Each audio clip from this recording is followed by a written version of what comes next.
Pemirsa, tim Sunyi Senyap Jatantras Polres Sumsel berhasil membongkar pasar sabu yang resahkan warga Banyuasin dari penggerbekan yang dilakukan petugas. Dua wong yang diduga pengedar diamankan.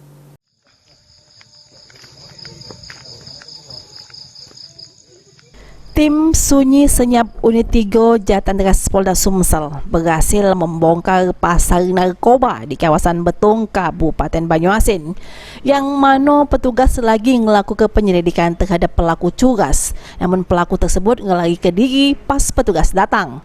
Di waktu yang sama, petugas dapat informasi dari masyarakat yang resah karena adanya peredaran narkoba jenis sabu.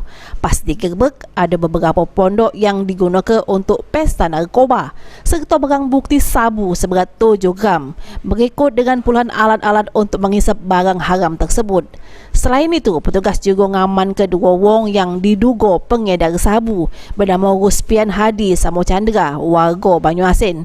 Selanjutnya, kedua pelaku digiring ke Mapolda Sumsel, kemudian dilimpah ke Ditres Narkoba Polda Sumsel untuk dilakukan pemeriksaan lebih lanjut. Kaki kau. Oh, jangan geraknya macam Diam. Ini gerak. Ya. Terus. Bisa. Lari banyak. Mulyadi, PAL TV. Ini behnya Bu. Ini naungnya. Halo. Andi. Sini. Ilat kau lari-lari ngelawan pula.